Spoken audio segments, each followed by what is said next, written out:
everybody. How's everyone doing? Morning. Morning. Hello, hello. How are we doing? How's it going?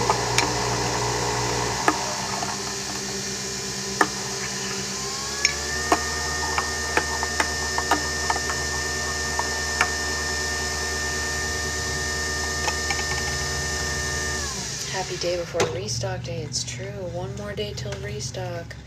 I'm almost done prepping everything. Almost done. Wait, I thought that was tomorrow, Roxy. Am I crazy?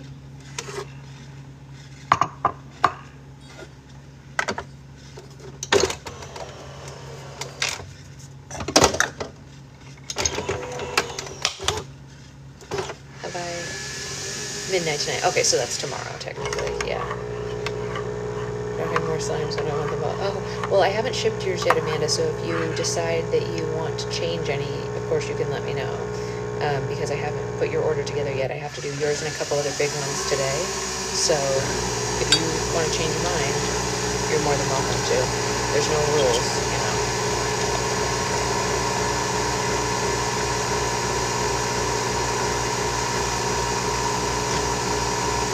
Yeah, it's tomorrow for you technically. Today, it's night, yeah. Oh, for me it's today. Oh, because it's East Coast time. I see. I did not realize. I thought it was midnight for me. Because last time it was midnight for me. I remember because I was writing and I used Tortured Poets Society to write. And I turned it on as soon as it got released. It's true. That's what happened. Well. Maybe I'll use it tonight to pack slimes or something. Who knows what I'll use it for this time? Who knows? But we'll always, enjoy whatever it is. Everyone is pardoned before on here. Do you mean partying?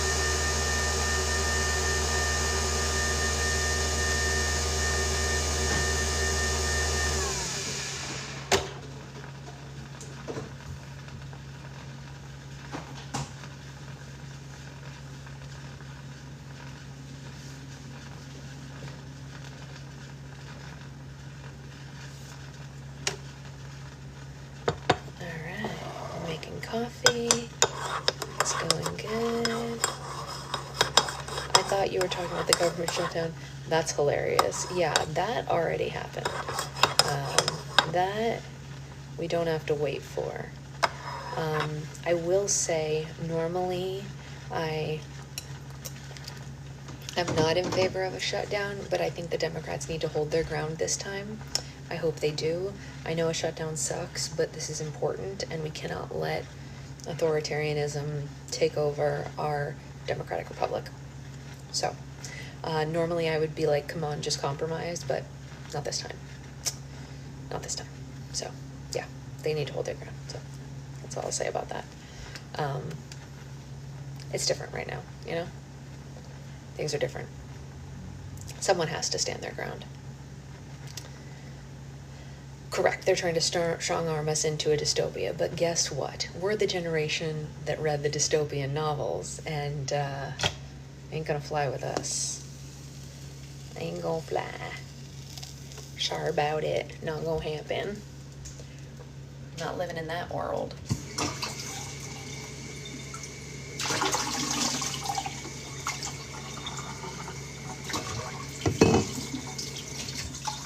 You can't raise us on the Hunger Games and then expect us to live in Panem. Nope. Where are my glasses? No creamer at all? Ah, beans. I'm sorry, Jen. You know I would airlift some to you if I could. Is Nikki here? Wow, 40 people already. I jumped out. Yeah, I mean, sometimes at the beginning, people just are on because it gives it to the FYP for a second and then they all disappear, so it's fine, don't worry about it. Not even powdered creamer. You should keep a stash in your desk drawer for emergencies. Although I like the liquid one better, so, you know. Is Nikki here? Because I had something to tell her. Guys, we're getting another new leaf. Remember how last week our plant made a new leaf? Do you see this one up at the top there? That's the new one. Little packets of liquid for emergency, yes. But over there, I don't know if you can see it, but another new one. It's curled up. It hasn't unfurled yet, but it's trying. It's right behind this one. You can see it right, oh, it's so hard to do this, right there. It's gonna be a new leaf right there. It'll probably open up next week. So, exciting. This is so fast with the typing. Liz is the fastest. That is why, well, it's not the only reason, but it's a part of why she's a great mod. It's not the only reason she's a great mod, but it's a portion of it. It's a beautiful plant. I love this plant. This plant and I were buddies. I watered it this morning. I not only gave it water in the planter, but also I don't know if you guys do this with your monsteras. We have a spray bottle, one of the mister bottles, not like a heavy spray, but just like a mist. And I mist the plant leaves to make it think it's in the rainforest. Because it's so humid in the rainforest that the leaves always have a little bit of liquid on them. So I do that to hear, oh no, meeting, sad, Liz, sad. I do that to this plant to make it think it's in the rainforest and not in Southern California where it's so dry. So that's what I do. Yeah, you spray yours too, yeah. I didn't know about that before this plant, but look how beautiful it is. My beautiful baby monstera. I have whatever the opposite of a green thumb is. Honestly, I'm not gonna lie to you, I didn't know that I would have a green thumb. Sasha, are you gaslighting your plant? I am, and you know what? I'm proud of it. I'm proud of the gaslighting work I've done to this plant. I am not gonna let it know it lives in the desert. I'm gonna make it think that it lives in the rainforest so that it will thrive. It doesn't need to know. It doesn't need to know. There's some things you don't have to tell the things in your care. Like, she doesn't need to know about the president currently. She doesn't have to know what's going on. I'm not going to tell her about him. And then hopefully by the time she can speak English, we'll have a new president. Look at it being so proud of its gaslighting. Right, exactly. It's so proud. It's so proud. Also, to be fair to myself, I was on another app with my phone just listening. So, oh yeah, I mean, that is totally fair. A lot of people just listen and that's totally fine. Yeah, right. And I'll thrive. I know. It's a happy plant. It's a very happy plant. What else? That's it. Shall we read? Yesterday we finished chapter 4, which is very exciting. And today we begin chapter 5. Maybe we'll get through 5 and 6. Who knows how long she's gonna sleep, but we're gonna see what we get. And take one more sip.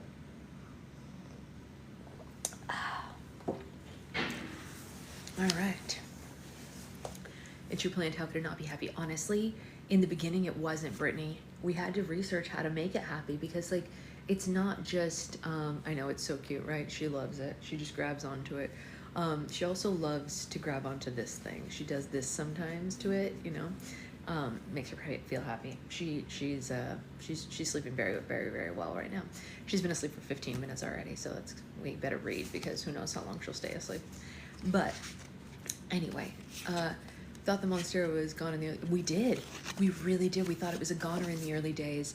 This was not an obvious journey, you guys. I thought that I was just like, well, I ruined my chance at being a plant mom. I killed all my plants. I suck at this. But it's not true. We researched it and we brought it back to life, and now it thrives. It's a thriving, happy plant with giant leaves that are as big as my head, and we get new ones all the time. Brand new one. It's huge. Like look how big this leaf is.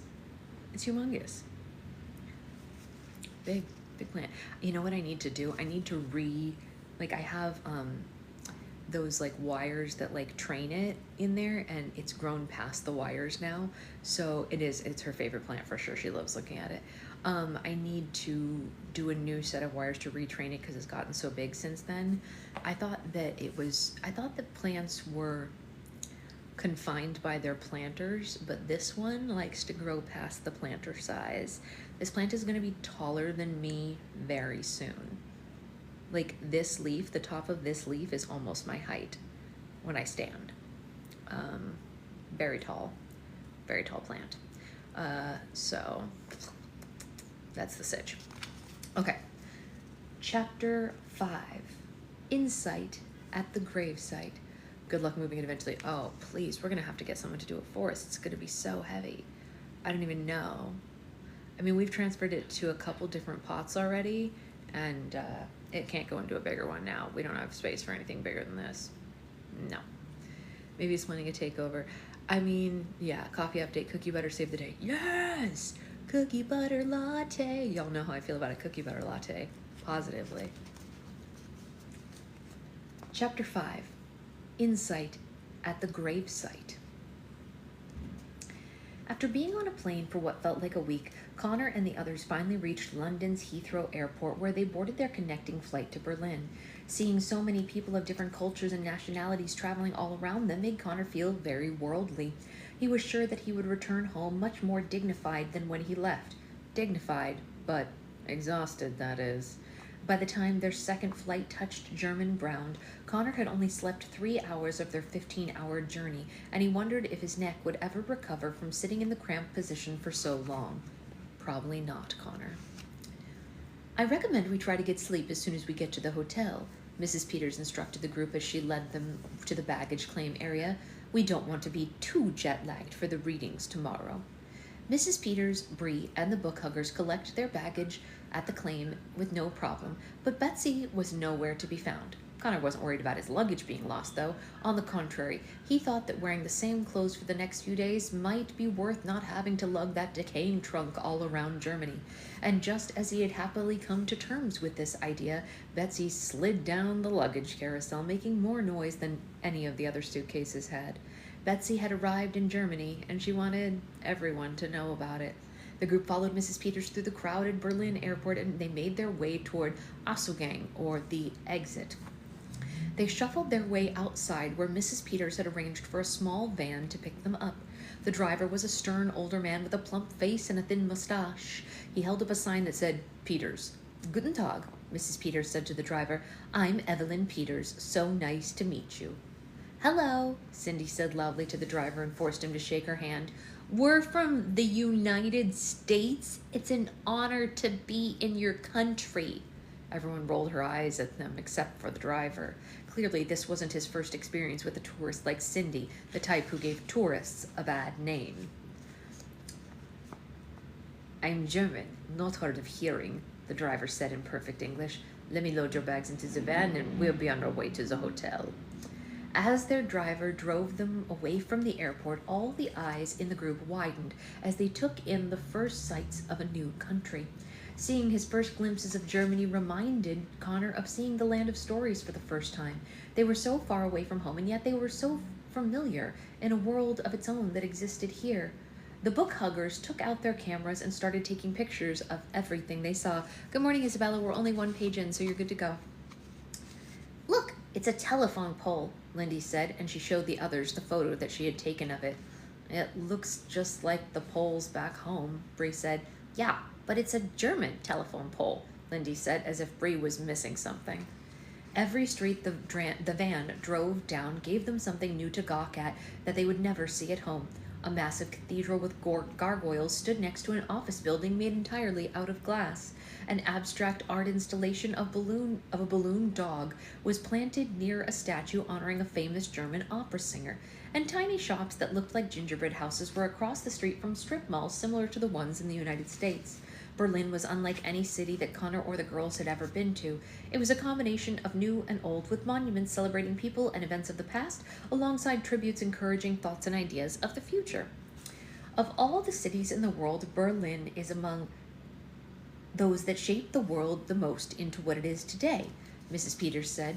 There's history everywhere you look, some noble and, well, some terrible, but it's highly important nonetheless. And Connor took what she said to heart. He looked out the window and wondered just how many people had traveled down these streets before him and what their lives had been like. It seems more dirty than historical to me, Mindy said, not showing any enthusiasm. Look at that wall over there. It's totally covered in graffiti. That's the Berlin Wall, Mindy, Bree said. It's one of the most important and historic sites on Earth. The driver let an amused snort under his breath, and Mindy turned bright red. The other girls instantly started taking as many pictures of it as they could. Oh, Mindy said. Well, you'd think there would be like a sign or something. Occasionally, they would see a brown poster taped to a bus stop or a pin to a message board advertising the Brothers Grimm event. A couple stops later, they found a poster that had been translated into English.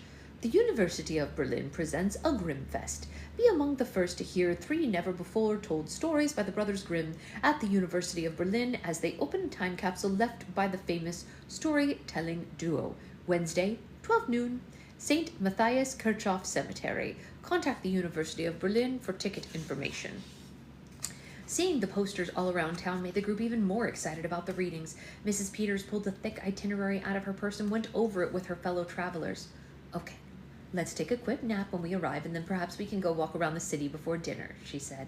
The stories will be read at the cemetery at noon tomorrow, so we'll meet in the lobby at 10 o'clock for the complimentary breakfast, or, well, you can sleep in if you want to, and then we'll leave the hotel at 11 o'clock sharp. Then, after the reading, we can have lunch at a cafe of our choice, and I've scheduled a bike tour of Tierengard Park.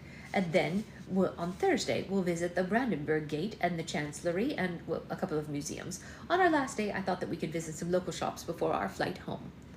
They all nodded excitedly, although Connor wasn't as thrilled with the idea of spending a whole day shopping as the girls were. Soon, the group arrived at the Hotel Geltwaltiger Palast, which Mrs. Peters told them meant Enormous Palace Hotel in German. However, the translation didn't live up to their expectations. There was nothing very big or very grand about this hotel at all. It was very small and very plain, and it only had a few staff members. According to what the group could make out from the photo framed on the wall, the hotel had been owned by the same family since before World War II.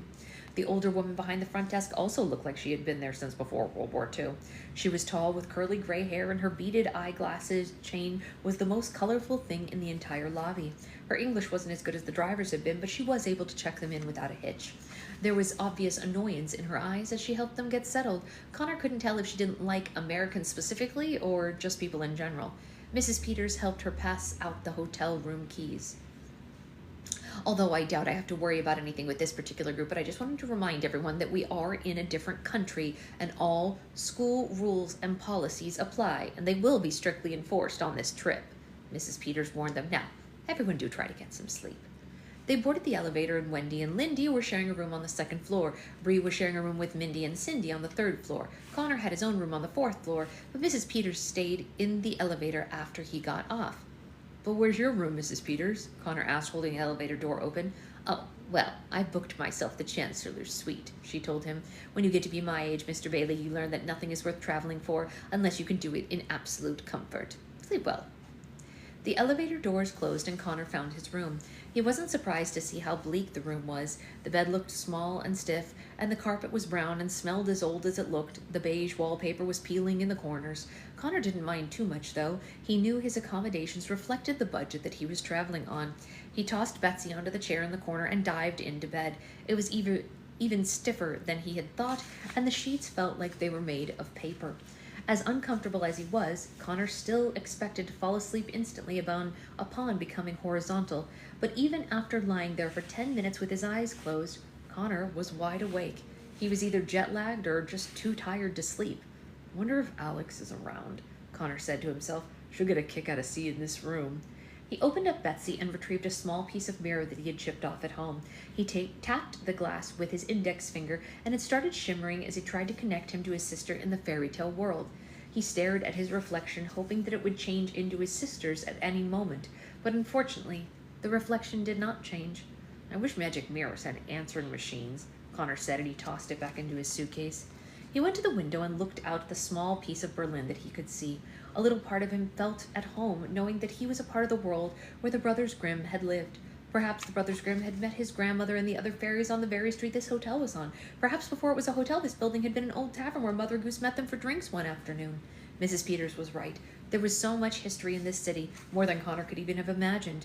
He could have sworn he felt Berlin's old and experienced heart beating in the ground beneath him. Connor's gaze eventually returned to the hotel and saw Bree leaning out a window below him. Both earbuds were plugged into her ears as she looked out at the city just as he had. He wondered if she was thinking the same things he was. He imagined how excited Bree would be if he told her about the history of Germany that only he knew. Surely she would think he was cool as she was then. Bree looked up and caught Connor staring at her, and Connor froze. His face went white. He couldn't believe that he had been so careless. Bree just laughed and waved up at him. Connor waved back and acted like he had just noticed her, and then he quickly shut the window and the drapes before he could seem any creepier, and he laid down for that recommended nap. When he woke up from the nap, Connor was so jet-lagged that he felt like he was underwater. When he went on a walk with Mrs. Peters and the girls, they got a quick bite to eat at a small restaurant down the street from their hotel. Connor tried to avoid looking at Bree altogether. He was positive his cheeks would explode if she caught him looking at her for yet another second. When he returned to his hotel room, Connor tried to contact his sister again, but there was still no reply. He figured that she was so deep in preparations for the ball she couldn't answer. The next morning, Connor awoke just as tired as he had been when he went to bed. He was worried that jet lag may have been a terminal illness. He glanced at the clock on the nightstand and panicked when he realized he overslept and only had 5 minutes before they were supposed to leave for the event. He jumped out of bed like he was in the middle of a fire drill and quickly threw on his clothes and brushed his teeth. Connor didn't even wait for the elevator. He ran down the stairs to the lobby. He quickly grabbed a piece of toast at the complimentary breakfast table and met Mrs. Peters and the girls at the hotel entrance at 11:05. They were standing by a pamphlet rack looking at things that there were to do in the area. "Sorry I'm late," Connor said. "I overslept." The book huggers glared at him as if he had committed a federal offense. "Not to worry, Mr. Bailey," Mrs. Peters said. 5 minutes late is not a real tragedy." "Good thing you're not a paramedic or a train operator," Mindy said, and she crossed her arms. She and the book huggers were going to take any opportunity to scold him that they could. "Let's get on our way to the cemetery so we can enjoy some of the festivities before the reading begins," Mrs. Peters instructed. And they left the hotel and found the driver from the day before waiting for them outside. They climbed aboard the van and sat on the edge of their seats, excited to be on their first of the German adventures. The van hurried through the Berlin streets, and the girls once again took pictures of everything they saw. They drove through Tiergarten Park, which stretched through the center of the city like a German version of Central Park, and past the iconic Brandenburg Gate. Connor instantly recognized the gate's pillars and its statue of a chariot at the top. A few minutes later, once they had driven through a winding maze of buildings, they finally arrived at St. Matthias Kirchhoff Cemetery. Although Connor hadn't been sure what to expect, the cemetery was different from what he had imagined. At the end of a long cul-de-sac, almost like a courtyard to the tall apartment buildings and office buildings that surrounded it, a domed playground sat a few feet away from the 150-year-old cemetery entrance. Even it was no exception to Berlin's integration of old and new. A massive stone gate guarded the entrance to the cemetery. It was covered with traces of dead ivy and a crucifix at its peak. Although it was the oldest structure in this part of the city, it had maintained its authoritative and imperial prestige over the years. There was something about the gate that demanded respect. Brown welcoming posters advertising Grimfest were placed all over the gate. There was a van. Their van was one of many vans and buses dropping people off for the readings. There were even a couple of news crews there to cover the event. "Well, here we are," Mrs. Peters said, and she led the group out of the van and through the stone gate. "This place is really creepy," Lindy said, and Wendy nodded along with her. They were hesitant to go very far inside. "What do you mean?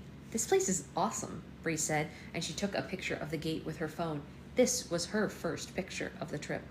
Beyond the gate, the cemetery was very festive. Everywhere they looked, they saw students from the University of Berlin in brown shirts that matched the posters, answering attendees' questions. Teachers and students of all ages from all corners of the globe were clumped throughout the cemetery, speaking in different languages. Most of the attendees were gathered around the miniature chapel at the center of the cemetery, and a velvet rope blocked the front steps, making the porch into a stage of sorts. In the center of the porch was a white pillar with a glass display case on the top of it. Inside the case was a very old wooden chest. Without a doubt, Connor knew that he was looking at the Brothers Grimm time capsule. He smiled from ear to ear. Alex and his grandmother would have been as happy as he was to see so many people enthusiastic about the works of the Brothers Grimm. "Miss Wise! Mrs. Wise!" Mrs. Peters called out into the crowd ahead of her. A woman who could only be described as the German version of Mrs. Peters turned to face them. She wore almost the exact same pair of glasses and dress that Mrs. Peters had on. "Mrs. Peters, so wonderful to see you," Mrs. Weiss said, embracing her old friend. "Students, allow me to introduce you to an old colleague of mine. This is Mrs. Weiss," Mrs. Peters said to Connor and the girls. "She's the reason we're here. She teaches English in Frankfurt and contacted me immediately when she heard about today's event." "I am so happy that you could make it," Mrs. Weiss said, and looked down at her watch. "The reading should be in 20 minutes or so, but until then, please have a look around the cemetery. There's face painting and story contest on the south lawn." "Yes, please do enjoy yourselves while Mrs. Weiss and I catch up," Mrs. Peters instructed them. "Just don't go too far." The group split up, going in separate directions like moths drawn to different lights. Mindy and Cindy went to check out the face painting, while Lindy and Wendy hurried to see if it was too late to enter the short story contest, and Connor wandered deeper into the cemetery to discover it by himself. The perimeter...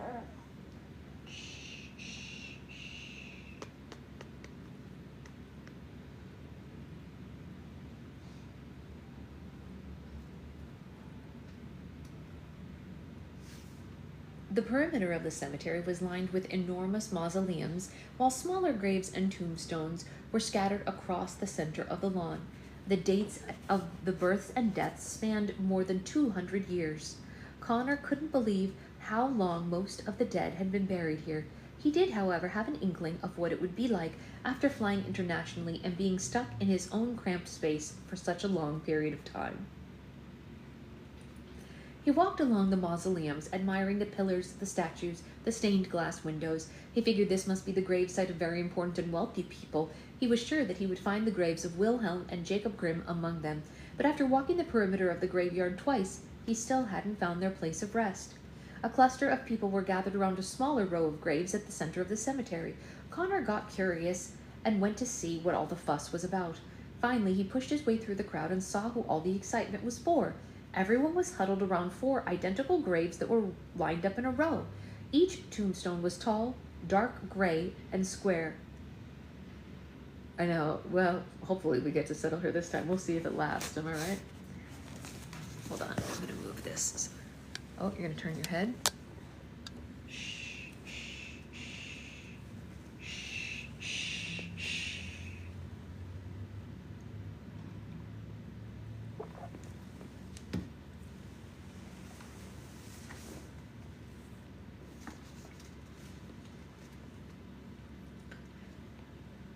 Connor had to read...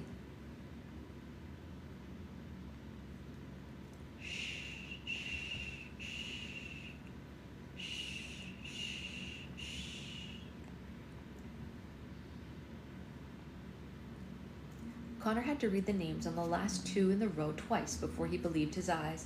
He was staring at the very humble graves of Wilhelm and Jacob Grimm, buried alongside Wilhelm's sons, Rudolf and Hermann. "I don't believe it," Connor said to himself. "What don't you believe?" a familiar voice said, and Connor looked to his right and saw Bree standing beside him. She had also pushed her way to the front of the observers. "I just can't believe that this is it," Connor said. "You'd think the most important storytellers who ever lived would have had, I don't know, flashier graves. I expected, like, a big crypt with statues of fairy tale characters and stained glass windows of castles and gingerbread houses, but, like, this is pretty dull." "I kind of like it," Bree said, and she snapped a picture of the graves with her phone. "It's simple and refined. That's how I'd like to be remembered, I think. Besides, I have a suspicion they don't care very much anymore." "I guess," Connor said, but he was disheartened by the whole thing. He felt the Brothers Grimm deserved much, much more. Bree seemed to find his disappointment charming. "I don't think anyone gets remembered exactly the way they want to," she said. "You just have to do your best with what you have and hope you're recognized for it. I doubt there's anyone else in the cemetery that can draw a crowd this size." And then a horn sounded through the graveyard. Everyone turned to the chapel and saw a man dressed in ceremonial lederhosen blowing a trumpet on the porch. Noon had arrived, and the readings were about to begin. The crowds of people scattered across the cemetery grounds migrated toward the front steps of the chapel, eager to hear the untold stories of the Brothers Grimm. Connor and Bree walked over together and regrouped with Mrs. Peters and the book huggers. "I am so excited," Cindy said and clapped her hands.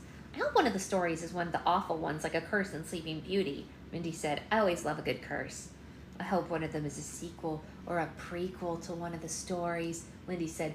It would be amazing to hear what happened to our favorite characters before or after the stories we already know. Connor chuckled. He knew, but he wasn't going to share with them. Is something funny, Connor?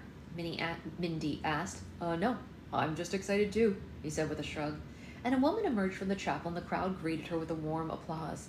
Connor figured that she must be a local celebrity. She was tall and plump, with a round, rosy face. She wore a bright orange dress with large buttons that matched her short, curly orange hair perfectly. She stood at the microphone that had been placed next to the time capsule, and she waved to the crowd. She greeted the onlookers first in German, then in French, and then in English. Good afternoon, everyone, and welcome to St. Matthias Kirchhoff Cemetery, she cheerfully greeted in a German accent. My name is Sophia Amsel of the University of Berlin.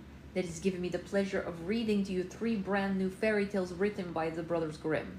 They have never been heard before today. The English speakers in the crowd cheered, and Sophia removed the wooden chest from the glass case, and she held it delicately in her hand. This chest was recently found in the archives of the University of Berlin from 1811. It was the will of the Brothers Grimm themselves these stories be opened and read to the public 200 years later, Sophia announced. I will read each story in German first, then French, finally in English. The stories will be translated into other languages and made available at the University of Berlin's website. Now, it is my honor to read the first story. The crowd happily cheered, and she gently opened the wooden chest and removed an aged scroll of parchment wrapped in white ribbon. The man in lederhosen carefully took the chest from Sophia and held it while she read the first story into the microphone.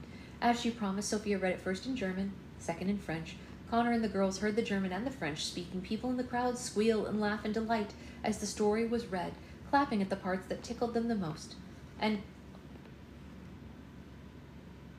Connor's anxiety bubbled up more and more the closer she got to telling the story in English. He couldn't wait to hear who or what the Brothers Grimm had written about, and wondered if it would be anyone that he or his sister knew about. Sophia cleared her throat before beginning to read in English. The first story is called The Kirby Tree, she announced.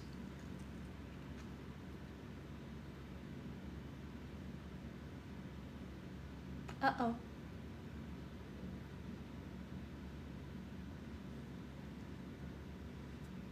Uh-oh. Connor's face went instantly red. Same.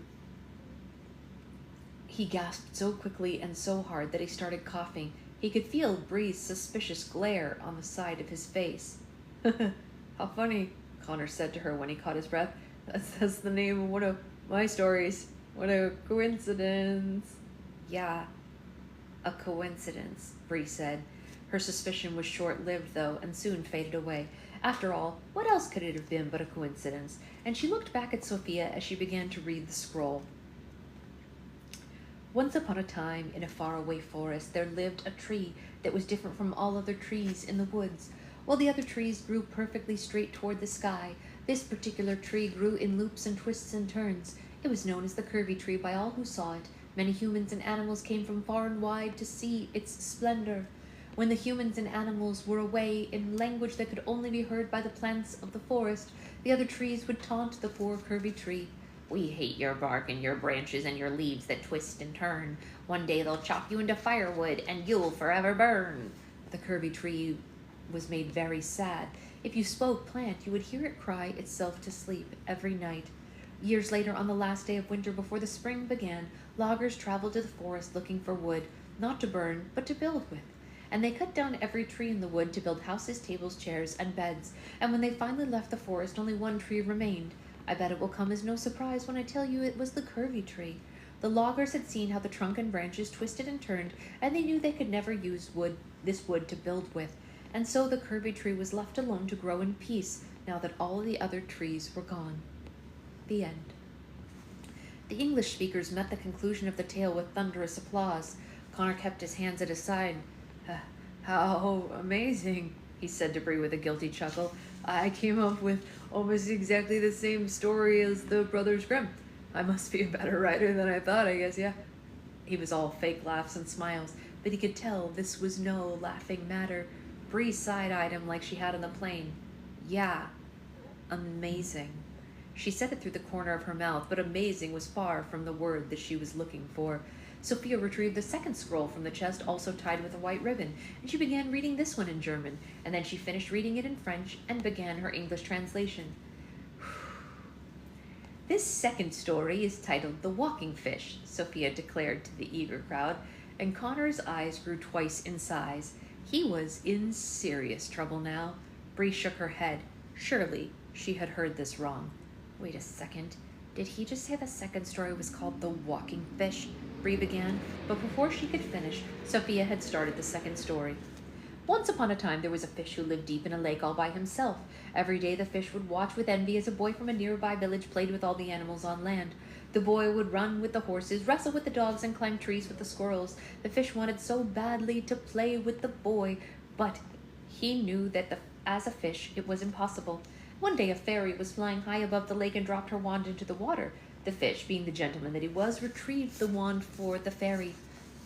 As a reward for this kind gesture, I'll grant you one wish, the fairy told the fish. And although he thought long and hard, he didn't think hard, for the fish knew exactly what he wanted the fairy to grant him. I want legs, just like all the animals on land, so that I too can play with the little boy from the village, the fish said.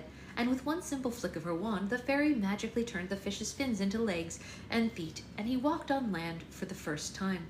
The next day when the boy appeared, the fish happily showed him his new legs, and the two became very good friends, and every day they ran with the horses, wrestled with the dogs, and climbed the trees with the squirrels. However, one day the little boy was playing a little too close to the edge of the lake and fell into the water. The fish ran to the edge of the lake and tried to save him, but he couldn't go into the water without his fins. The little boy couldn't swim either, and drowned in the lake. The fish wished that he had never wished for legs, because had he just stayed a normal fish, as God had intended him to, the little boy would still be alive to this day.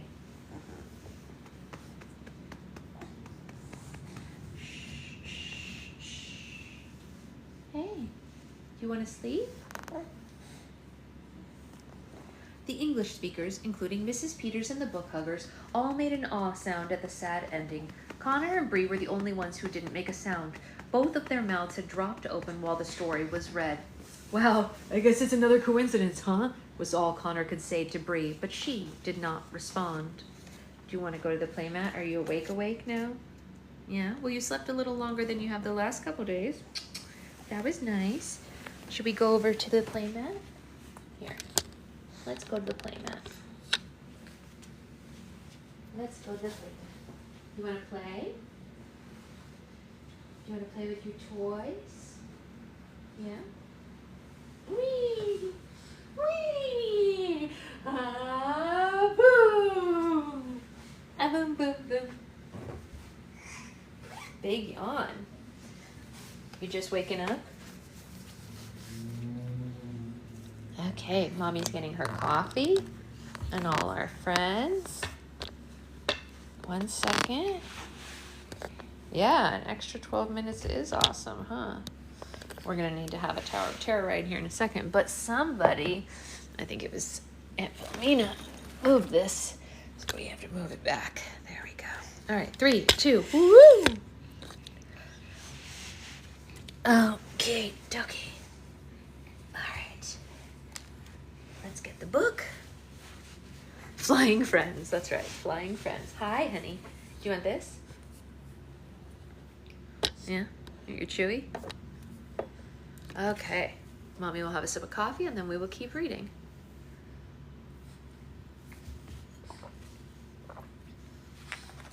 Delightful, honey. Simply delightful. All right. It's a very sad story. I think that a great lesson comes from tragic tales. Sophia said to the crowd, "Be careful what you wish for," is what the Brothers Grimm are trying to tell us with this story, I presume.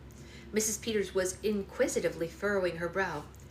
You know, I swear that I've read these stories before somewhere, she said to herself, and Connor's pulse rose. Didn't you write similar stories, Connor? Yeah, you know, I did, Connor said, deciding it was in his best interest to seem excited about it. You want to sit up? Hey, hey. Do you want to sit up? Look. 1, 2. There you go. Look at that. Look at this. Whee! Rocket ship.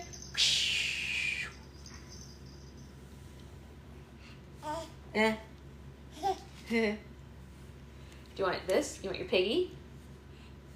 Here's your piggy. It's a straw pig. It's a straw pig. It was frustration, yeah. She was laying down and she did not want to be laying down, although she knows how to turn herself over, so I don't know why she didn't just do it. You know. You know how. I did. My stories are creepily similar. It's so crazy. The book huggers unanimously rolled their eyes at him, and Mrs. Peters smiled and patted Connor on the back, thankfully not spending any more time on the thought. Bree was as quiet as ever, but her expression was so intense that Connor could practically hear her trying to logically assess the situation. She was a girl who loved a good mystery, but this one was baffling. How could Connor have known the stories before the rest of the world did? Bree must have known that this was more than just a coincidence. Connor couldn't believe his bad luck. What were the chances that 2 of the 3 stories that the Brothers Grimm had locked away in their time capsule were the stories that Connor was trying to pass off as his own? At least the odds were in his favor. The situation was so unlikely that the worst thing could possibly happen, that he could be accused of, was psychic plagiarism. But from the way that Bree was looking at him, he knew plagiarism was the last thing on her mind. Now it is time for our third and final story, Sophia said regretfully to the crowd. Since our English-speaking friends have been so patient, I will read this one in English first. Yes, she does have Mama wrapped around her finger, it's true. You trying to look at the camera? Yeah. Can you sit down carefully? Be careful. There you go. Very good. Very good careful work. Do you want your rocket ship? Say, ksh. That's what the rocket says. It goes, ksh. Here you go. Connor let out a long and heavy sigh, bracing himself for whatever trouble the third story might cause him, and Sophia removed the last scroll from the chest. Unlike the other scroll, this scroll was tied with a red ribbon. This must be a very important story if it was tied with a different ribbon from the rest, Sophia said, and she opened the scroll. The last story is called The Secret Castle. Connor slumped a few inches with relief. He definitely had never heard or written a story about a secret castle. With any luck, the third story would be so good that Bree would forget all about the first 2. He looked at his feet, wanting the whole event to be over as soon as possible. Sophia cleared her throat again and began to read. Once upon a time in a faraway kingdom, there lived 2 brothers who liked to tell stories. Everyone in their village loved to hear their stories and thought that the brothers were very creative. But the brothers had a secret. The stories they shared with their village didn't come from them, but from someone else. Connor's eyes shot straight up towards Sophia. There was something very familiar about this story. She's blowing raspberries on my leg, in case you're wondering what that sound is. Something too familiar. Every day the brothers traveled into the forest where they would meet a beautiful fairy, and each time they met the fairy, the brothers heard a new story to share with the people of their village. The fairy lived in a secret castle far away from anywhere any man had ever been, and her stories were usually about one of the magical creatures that lived with her in her castle. The brothers were very grateful to the fairy and never told... Oh! Well then.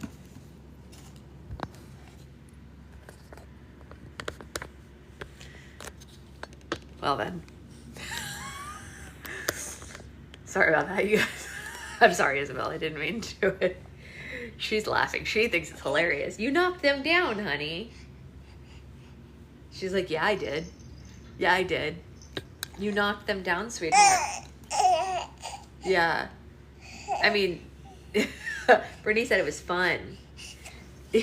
Maybe go this way to your toys. What do you think? You have so many toys over there. I get knocked down, but I get up again. Auntie Grayson said, whee! Maybe when Auntie Grayson comes to visit, she'll join us for book club live and she'll hold the baby for book club. What do we think of that? Better than a roller coaster. Connor could feel his heart beating at the back of his throat. He was listening so intently that he forgot about everyone in the crowd around him. Many troubling thoughts filled his head as the story became more familiar. Had the Brothers Grimm staged this whole event to come clean about the origin of their stories? Were they about to admit to the world that the fairy godmother was real and supply them with their greatest works? We are not weebles. We fall down. Oh, sad. One day, the king got word of the brothers' stories. The king was very smart, and he had a hunch that there was truth to their tales. He had his soldiers follow the brothers into the forest the next time they met the fairy, and their secret was unveiled. The king ordered the brothers to come see him at the palace and demanded that they take him and his army to the secret castle where the fairy lived so that they could conquer it. The brothers pleaded with the king, and they told him that they didn't know where the secret castle was. The king showed them no mercy and said that if they didn't supply him with directions to the secret castle, he would have everyone in their village killed. Scary stuff. Not wanting to trouble the fairy who had been so kind to them, the brothers Grimm asked a magical bird that also lived at the secret castle, wink wink, a bird, to help them. The magical bird that gave the brothers a map to give the king, showing the way to the secret castle. But what the king didn't know was that this map was of an enchanted path, and it would take him and his army of thousands 200 years to reach the secret castle. The magical bird assured the brothers that by the time the king and his army arrived at the secret castle, it would be prepared to face them. The brothers gave the map to the king, and he and the army immediately began their quest to find the secret castle. How crazy is that? With the king and his army gone, the brothers in the village were saved from the greedy king's wrath. However, the brothers never saw the magical bird or the fairy ever again. As time went by, the brothers were worried that the magical bird, being old and careless, would forget to warn the other magical creatures in the secret castle that the army was even coming. So the brothers decided to write their last known story themselves, and they knew that it would be the most important one that they would ever tell. The brothers wrote a story similar to their own lives about the secret castle and the magical creatures and the greedy king who wanted to conquer it all. They spread this story across the land from one generation to the next, hoping that the tale would eventually reach someone who would recognize it for what it was, not a fairy tale, but a warning in disguise. Yeah, uh-oh is right, honey. Can you say uh-oh? Uh-oh. Yeah, uh-oh. Uh-oh. Uh-oh, yeah. There was a long pause before the crowd realized that the story was over. Their applause was as confused as their expressions. It seemed like such an odd and unfinished story. That's all there is, I'm afraid, Sophia said. I certainly hope the secret castle was warned of the approaching army. Perhaps. The Brothers Grimm purposely left their last story unfinished so that we would all finish it ourselves in our own imaginations. Well, now I will read it in French. Connor felt lightheaded and sick to his stomach. His mind was racing with so many questions that he couldn't focus on. He didn't even hear Sophia read the story in French or German because everything was white noise around him. He replayed the story again and again in his head. Everything the Brothers Grimm had written in the third story was so obvious and so carefully planned. They were the brothers in their own story. The fairy was Connor's grandmother. The magical bird must be Mother Goose or one of the other fairies. And the secret castle was the land of stories. And just like in the story wasn't actually a story. It was a warning. The Brothers Grimm were trying to send someone a warning that something was on its way to the land of stories. And since they had so carefully planned for the story to be here 200 years later, whatever was approaching the land of stories must be arriving soon. It was all so blatant. Connor looked around the crowd, hoping that someone else was interpreting the story for what it was. But there was no one who had interpreted it like he was. The fairy tale world was in great danger, and he was the only one in the other world who realized it. Wow, honey. Wow. Wow. Wow. Yeah. Are you upset? You can do it. You can do it. You can do it, honey. You can do it. Hold on. Hold on. Hold on. Do you want Stanley? What do you want, the piggies? Where's the wolf? Where's the wolf? You had it when... Here. Where's the wolf, honey? Huh. Well, here's the otter.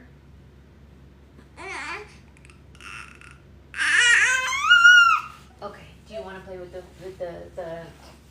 bears? Whoop. Look right here. Scooch real close so you can reach them. Yeah. Grumble McGee, yeah. Grumble Pants McGee.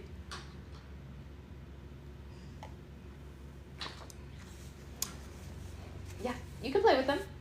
You want me to move one up for you so you can knock it down?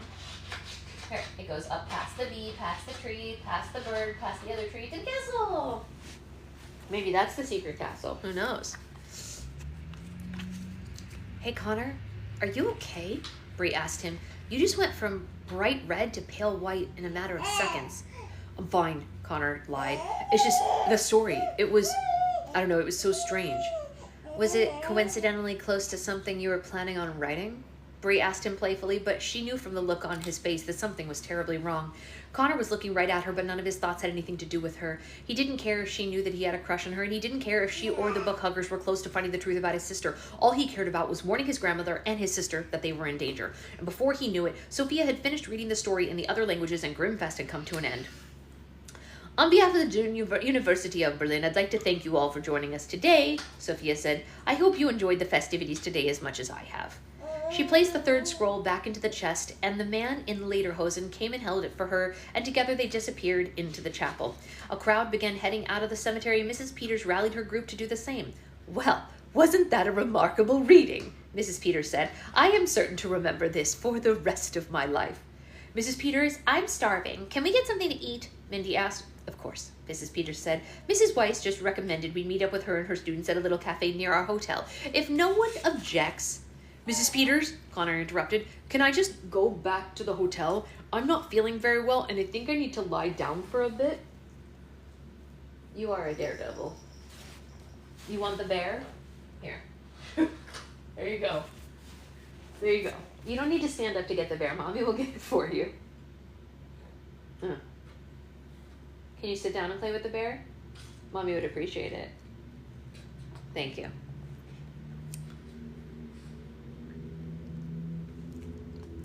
Mrs. Peters was disappointed but not surprised to hear this given the look on his face. Oh, I'm so sorry, Connor, she said. Of course you may. I'll have the driver drop you off before he takes us to lunch.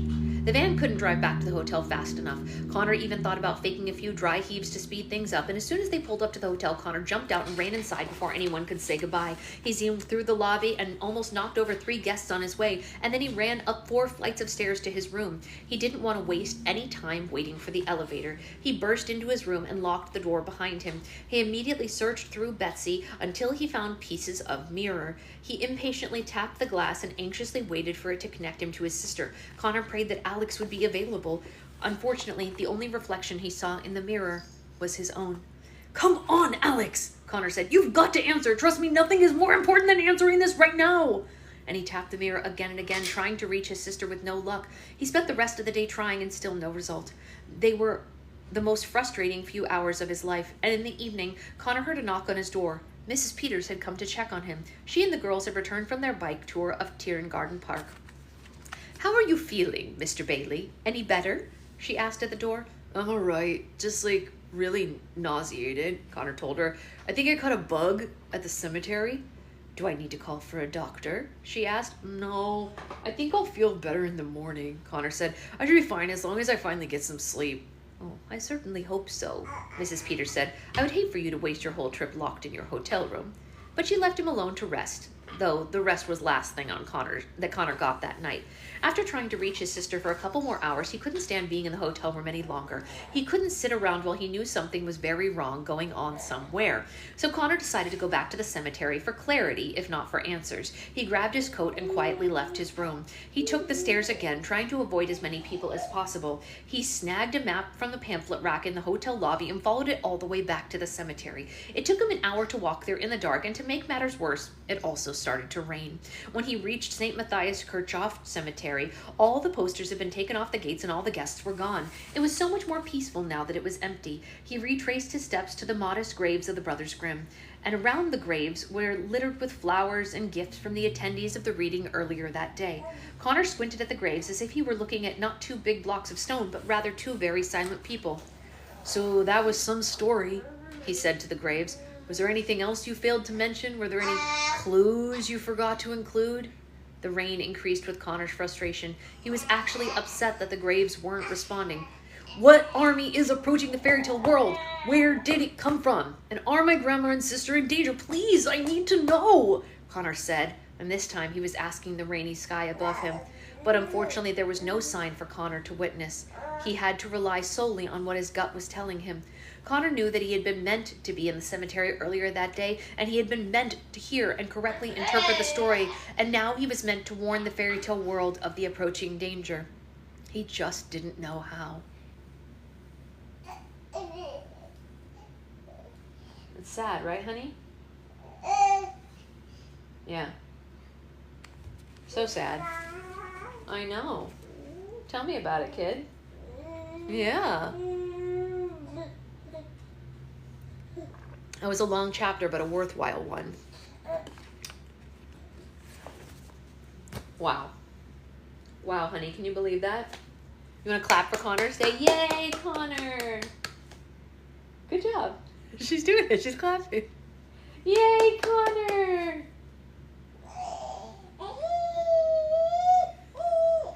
Good question. What page? That was page 112. We just finished page 112. Hey! Sweetheart, come here. You want to have some fun? Where's the wolf?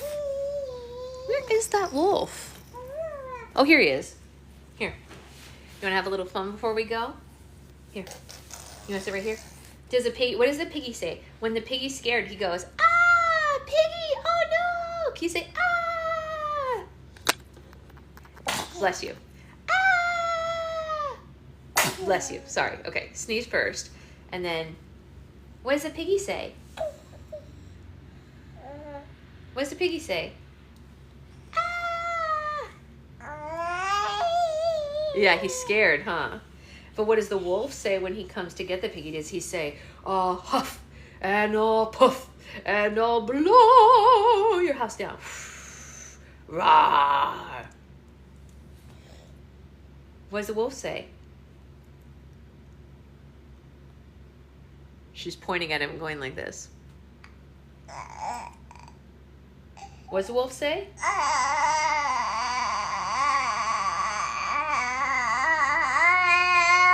Is he going to blow their house down?